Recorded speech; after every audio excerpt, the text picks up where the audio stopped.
মেরামতির কাজের জন্য সোমবার সকাল থেকে বন্ধ টালা পাম্পিং স্টেশন। কলকাতা পুরসভার তরফে আগেই বিজ্ঞপ্তি দিয়ে জানানো হয়েছিল এই বিষয়টি।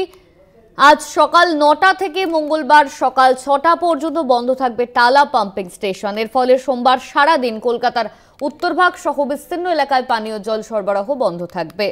কলকাতা পুরসভার তরফ থেকে আগেই এই বিষয়টি বিজ্ঞপ্তি দিয়ে জানানো হয়েছিল। আজ সকাল 9টা থেকে মঙ্গলবার সকাল 6টা পর্যন্ত বন্ধ পাম্পিং স্টেশন।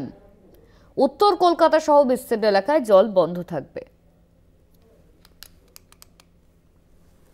মেরামতির কাজের জন্য সোমবার সকাল থেকে বন্ধ টালা পাম্পিং স্টেশন। কলকাতা পুরসভার তরফে আগেই বিজ্ঞপ্তি দিয়ে বিষয়টি জানানো হয়েছিল। আজ সকাল 9টা থেকে মঙ্গলবার সকাল 6টা পর্যন্ত বন্ধ থাকবে টালা পাম্পিং স্টেশনের ফলে সোমবার সারাদিন কলকাতার উত্তরভাগ সহ বিস্তীর্ণ এলাকায় পানীয় জল সরবরাহ বন্ধ থাকবে।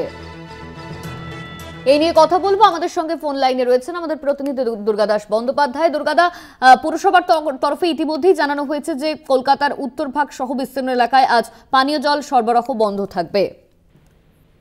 দেখো, একদমই ঠিক। তার কারণ হচ্ছে, তোমাকে এই প্রসঙ্গে বলে রাখি যে বিগত বেশ কিছুদিন আগেই মেয়র ফিরহাদ হাকিম ঘোষণা করেছিলেন যে 16 তারিখ সকাল 6টা থেকে 17 তারিখ সকাল 6টা পর্যন্ত শহর কলকাতার যে অংশে টালার ট্যাঙ্ক থেকে জল সরবরাহ করা হয় তার মধ্যে বড় 1, 2, 3, 4, 5, 6, 7 এবং 8-এর বেশ কিছুটা অংশ জুড়ে এই জল সরবরাহ বন্ধ রাখা হচ্ছে। তার কারণ 8 ফুটের যে ডায়ামিটারের পাইপ লাইন রয়েছে, যেটি পলতা ওয়াটার ট্রিটমেন্ট প্ল্যান্ট থেকে সরাসরি টালার ট্যাঙ্কে রিজার্ভারে সংযোগ করা আছে, সেইখানে বিভিন্ন জায়গায় ছিদ্র এবং যে ভ্যালভগুলো, যেগুলো এক একটি পাইপের সংযোগকারী যে ভ্যালভ, সেই ভ্যালভের অংশ থেকে যে জল লিকেজের খবর পাওয়া যায়।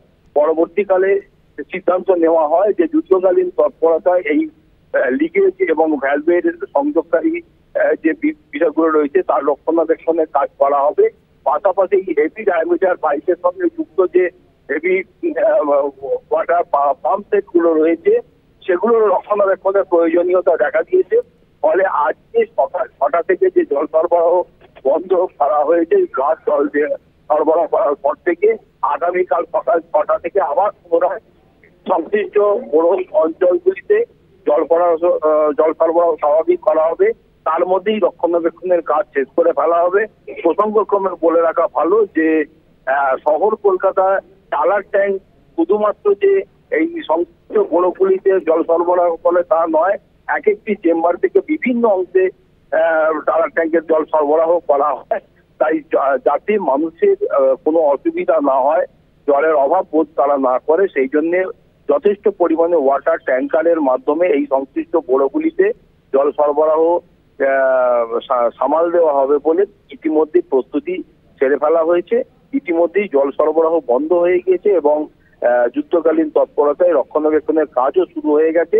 আগামীকাল সকাল 6টাতে আবার মানুষ স্বাভাবিক জল পরিষেবা পাবেন বলে কলকাতা পুরসভা সূত্রে জানানো হয়েছে।